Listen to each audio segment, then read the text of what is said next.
Wargaming finally admitted they got something wrong, and today's video and update news is going to cover all of that for World of Tanks console and what you can expect from the next week in the next update within the game. So first things first, what actually happened? Well, let's cover the events of last week as to showcase what went wrong and also some of the events that you can still take advantage of as of the upload of this video. First things first, we had the Tank Ace ranked event, which is still going on until the 24th of January, at which you can earn some pretty mediocre rewards, and we're looking for that to basically improve as we go on, and you can expect more ranked events coming back into the game where you can get a little bit more competitive within the console version of World of Tanks. Now, as far as other things, we had the new Cold War Premium, the FV214 Conqueror Mark II, and this is one highlight within this video that we'll be talking about a little bit more throughout this. Also had the contract for the machine coming back into the game, so yes, you can get your hands on the overpowered mercenary tank that was the machine.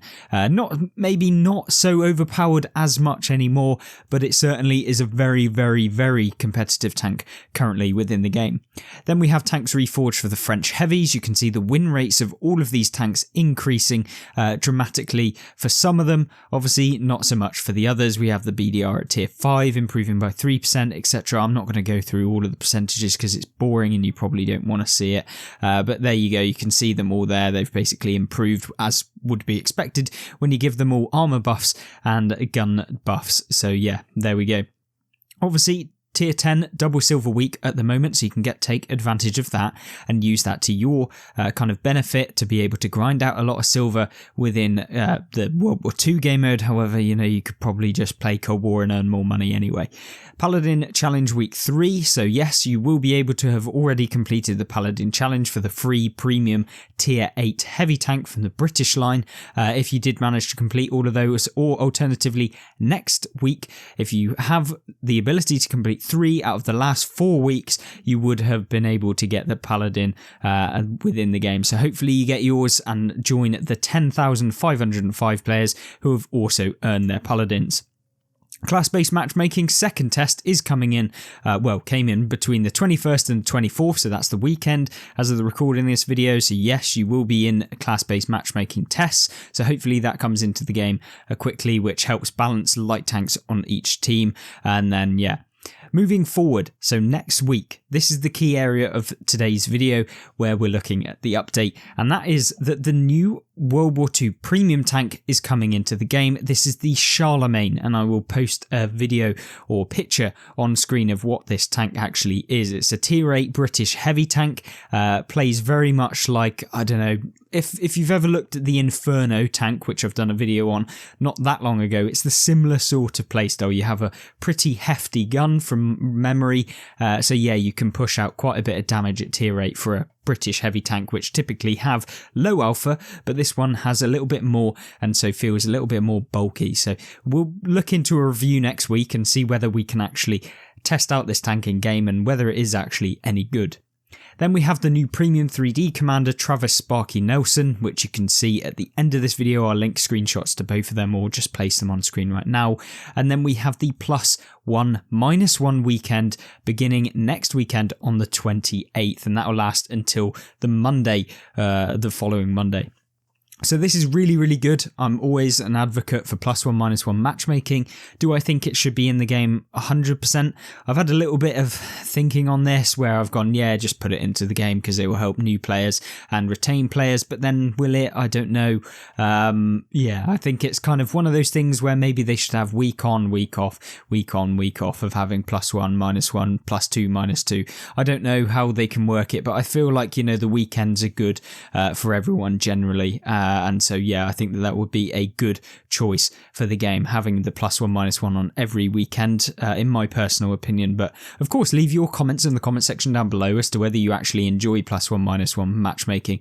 And I'm sure many of you do, because it just makes grinding through tech trees a hell of a lot nicer than when you're having to play in something like a Leo against some of the tier 9 broken tanks within the game.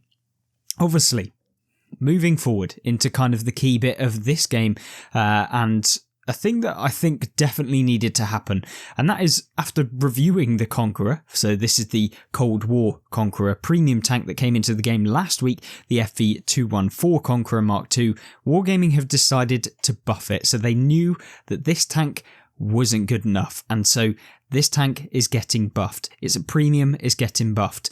This is something I think that many people will probably be happy about if you've purchased the Conqueror Mark II, because it was pretty awful and not really any point in playing it. But is it really even going to make much of a difference? Was it better to actually put it down into Era 1? Would that have made more sense than doing this essentially and putting it in Era 2, where you're playing up against the FV4211, which is pretty much just a better version of this tank, and yeah, almost in every single way. Improving the top speed of this tank so it's more comparable to them all is obviously good. We've got shot dispersion, and during movement and rotation has become even lower, so this thing is just an absolute pinpoint marksman compared to a lot of the other heavies in Cold War. So this is going to make it super useful to play. So we're going to be able to just basically snapshots. You probably don't ever need to take vertical stabilizers, even though you can, because this tank is just that accurate. Also get a health buff, so you've basically gained an extra 80 hit points, which is just minute really, and when you're comparing yourself to the FV4211, which has 3,000 hit points, deals more damage to you and can potentially bounce your rounds, then yeah, I don't think this is really enough. I'd have given it 2,500 hit points, but I guess we'll just have to wait and see as to whether Wargaming will buff it further. I guess they're just slowly doing it so they don't overbuff it and it becomes a broken premium tank, as you see with a lot of the Cold War premium tanks that have come out, the FV4211 being one of them. Obviously, max ammo is increased. I don't know why they ever limited it to 35 rounds, because why would you want to run out of ammo in this tank? So that's always good. So you'll be seeing this next week on Tuesday. So this tank will become live in terms of these statistics. It's not currently within the game, so don't go jumping in your Conqueror Mark II thinking you'll be able to do all of this stuff, because no, not yet. It's still terrible. Shot dispersion gone down even more. So yes, as we talked about, this is basically super accurate now. So don't know why they went with the best attribute of the tank, making it even better. I guess it's kind of easier than trying to buff the other things, I don't know, but it isn't going to make much of a difference being that much more accurate when it's already like a pinpoint marksman. Also got the reload time down, so it's even better, so you're going to be able to dish out even more DPM, probably make it one of the most significant buffs to the tank, because now you're going to be a lot more competitive against the heavy tanks, because you're going to be reloading super fast compared to the FV4211, which will mean that, yeah, the trade-off is you lose a lot of the armor, but this tank can actually deal more damage. And maybe we'll try out this tank after it's been buffed to see whether it is better now.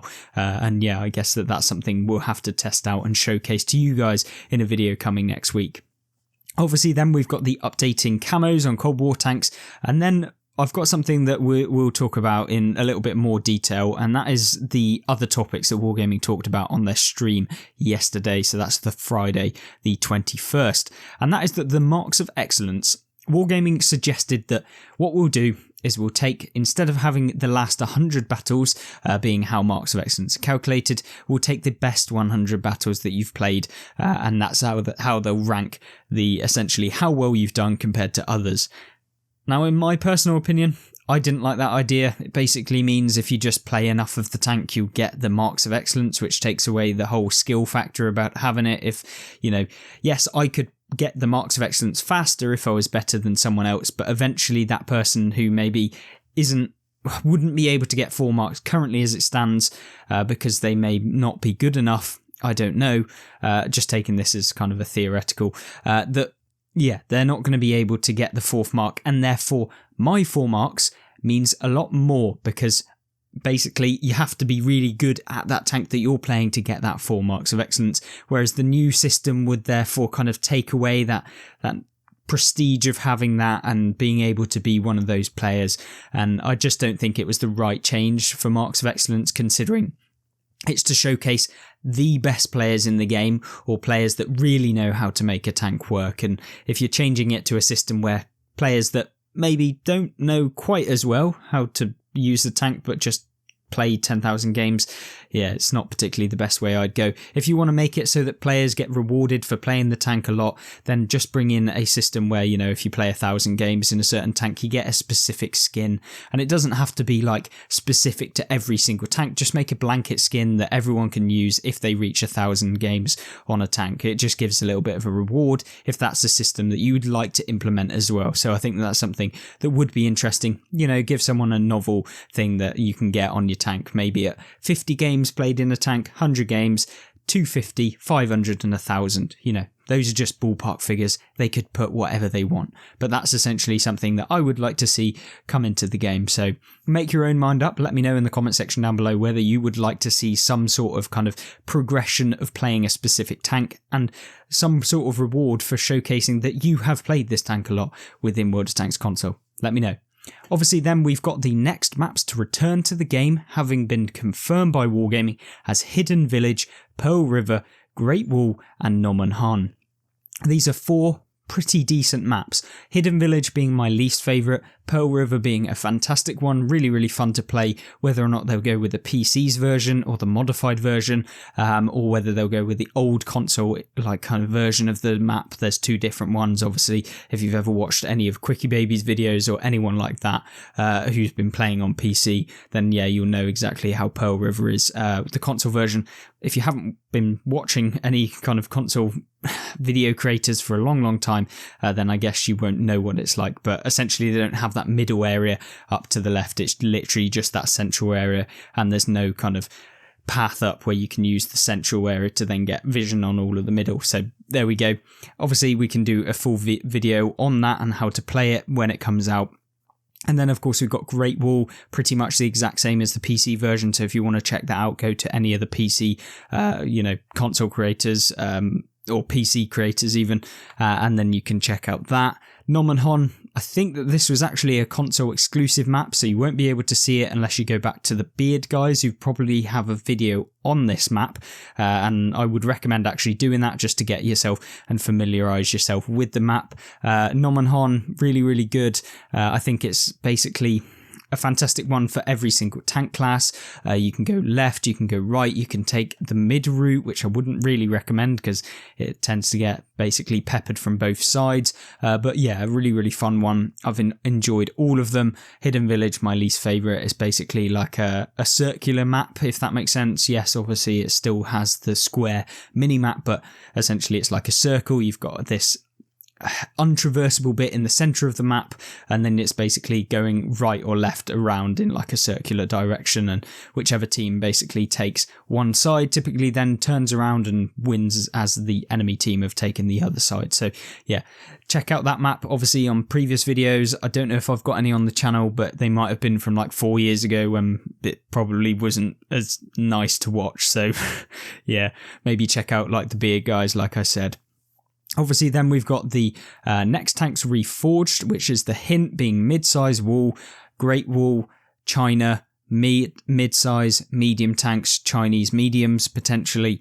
Looking forward to seeing what Wargaming do with those. Don't know if that's confirmed, we'll just have to wait and see, but kind of pretty much is confirmed. Mediums, wall, Great Wall being literally right above it, China, etc. You know how it is. T110E4 balance, basically. They nerfed this tank. Well, they buffed it, over buffed it, nerfed it, then buffed it again a little bit, and now it's kind of stabilized being 50.3%. I think that this tank is fantastic and really, really good to play. It is basically a tank that I've really enjoyed. I think it's very competitive, good for new players, a tank destroyer that pretty much plays like a heavy tank but has 850 alpha. Yeah, a little bit more for newer players maybe, but you can still have really, really good games if you know how to play the tank.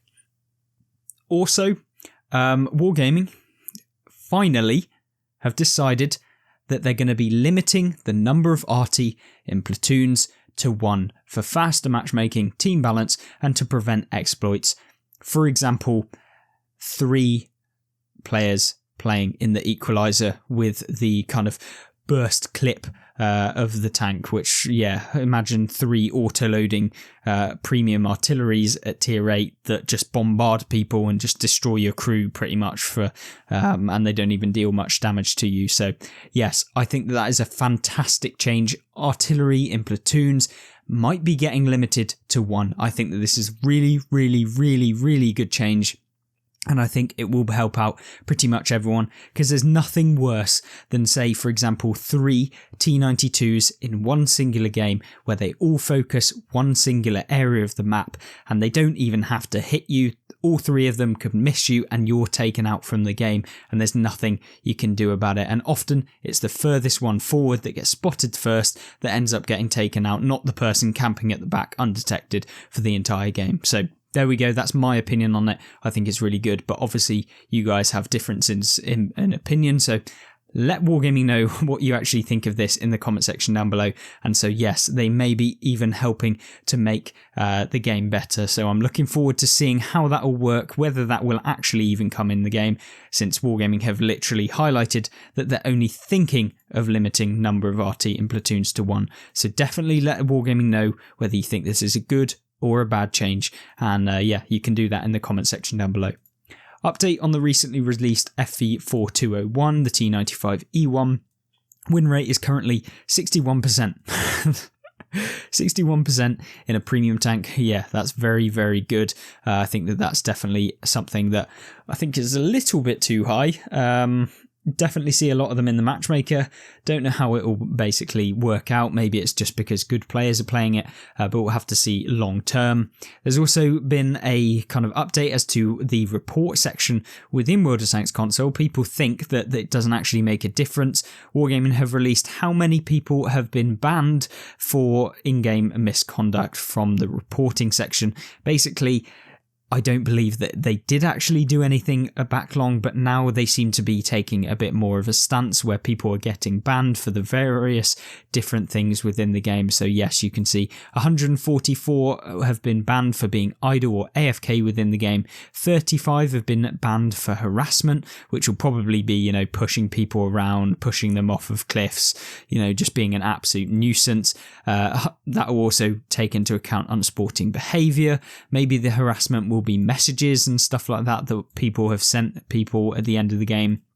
26 for bad language, which might be people shouting in game chat. I don't know, but obviously you have to make your own mind up as to what you expect that be, whether it be through messages that people have received. I don't know, but we'll have to wait, I guess, make your own mind up, because we aren't going to see them in specific. So there we go. The in-game reports do make a difference, apparently. Whether they actually do, I don't know. There we could just be complete statistics from Wargaming themselves delving into some kind of cases, I don't know, but there we go. Shout out of the week goes to Lion Bear for being the record holder for block damage with 7,150 in a single match on the Conqueror Mark II.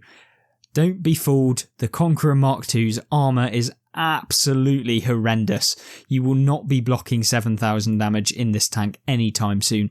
That might have been a very lucky game. A lot of players play the Conqueror Mark II now, and it certainly won't be blocking on average 7,000 damage a game, considering the majority of players will be getting penned through the turret, which is supposedly the best feature of the tank, but when there's just such high penetration values on all of the Cold War premiums, at Era 2, it doesn't really make a difference having that strong turret armor, because it just gets peppered every single time. And you can check out my tank review on the tank at the end of this video, which I will link. There's also the tanks refreshed Cold War tank balance pass coming soon for these tanks in the next few weeks, which is basically the tech tree tanks and some of the premiums by the looks of things, being the Conqueror, the Chieftain Mark V, the M1 Abrams, M1A1 Abrams, M1A2 Abrams, the M113, the tank destroyer, the low tier one, I think it's Era 2, maybe beginning of Era 2 or late Era 1. We've then got the M60A1 Patton, the MBT-70, the RDF-LT, which is that light tank auto-loading thing, the Object 934, which was the Season Pass tank, I believe, the PT-76, which is like the APC type thing, and the SU-12254, the tank destroyer in Era 1. So these are all vehicles that definitely needed a buff. The Abrams especially, they're just not as as competitive as the T-72s, which just actually have armor comparatively to these 3 tanks right here. Let me know what you think about these buffs. Are you interested in Cold War, or do you still think it's just a terrible game mode and you only play it for silver? I don't know, I kind of enjoy it, but I just don't like True Vision that much. I think it takes away too much of the skilled aspect of the game, and yeah, there's still armor that you have to kind of learn in this game mode, but you know, once you've learned that the lower plate and avoiding those little spaced blocks on the front of the Russian tanks, you're pretty much alright. Wheeled vehicles are making good progress. The sliding on hills is fixed, and we have improved the handling, so hopefully they're not awful when they come into the game. I don't think they're going to be super overpowered, but we'll have to wait and see when they actually arrive. Pain God played with multi-weapons on one turret this week in a play test, so this is what Wargaming talked about a long time ago from memory, that actually they're introducing multi-turreted tanks, so potentially having machine guns and also having the turret. I don't know how it'll work. Wargaming only know that. We'll get our hands on this eventually, probably within the game on Cold War mode, I would expect. I don't know if it'll come to World War II. I've also then decided to add skill swap for commander customizations. What are your thoughts on this? Tell us something if this is something you're interested in. So skill swap, I don't know if this is where you can transfer skills onto different commanders, or whether it's that you can individually swap one singular skill on your commander, rather than having to reset the entire skills on your commander for 90 gold. Maybe you can only pay for 10. I guess any of you that watch the stream can kind of clarify this in the comment section down below. But if it's basically the ability to swap skills individually on your commander, then this is something I absolutely want to see in the game, like they previously had within there. And so that's something I really do want to see. Also, Cold War module pricing, this is being investigated and in discussion for improvements. To be honest with you, when you compare the actual price of the equipment and the modules and stuff like that, compare it to the amount of silver you're earning, it's actually in a fairly similar kind of boat as to the World War II mode in terms of the amount you earn compared to the amount that you spend. So I guess there's that discussion, but I also think that they are quite expensive, and if you just lower them slightly, people won't feel as bad about trying to grind through the game mode. And so yeah, you might end up with more players actually playing it, and it will become a little bit better. Also, improved graphic for next gen consoles is being worked on, so no longer will you have the pretty... They were good to begin with, World of Tanks graphics. They haven't been updated properly in a long time, and yeah, definitely for the next gen consoles this is being worked on, and we'll see that probably in the next year. I don't know, that's not been confirmed, but I'd expect probably in the next year, late this year, to be seeing some improved graphics for those new consoles, if you can actually get your hands on one, since I've been trying to get an Xbox Series X for a long time, and I just can't find it anywhere. They're just extinct, much like the computers were when I spent about 5 months just trying to get a computer to do my rendering and videos on. So there we go. Hopefully that will change soon, and we'll be able to get our hands on an Xbox Series X so I can make some better videos for you, and in 60 FPS instead of the 30 that I'm currently limited to on Xbox One. Obviously, then wheeled vehicles will be coming to World War II first, and potentially Cold War in the future, further out future. So yeah, I think that that's a good kind of decision. Don't know how it will end, but obviously let me know, and definitely give your feedback to Wargaming themselves on class-based matchmaking, and also the wheeled vehicles, all of the changes suggested, and basically the new tanks coming into the game. And yeah, let me know what you think. Obviously check out the Conqueror review that we did on the terrible Conqueror Mark II that came out, featured on the channel, called Pointless, and yeah, let me know. Obviously, if you did enjoy the video, make sure to like it, and check out these videos if you want to see some more, and maybe you'll like those too. Other than that, I hope you have a fantastic rest of your weekend, a fantastic rest of your week, and I hope to see you in the next one. Goodbye.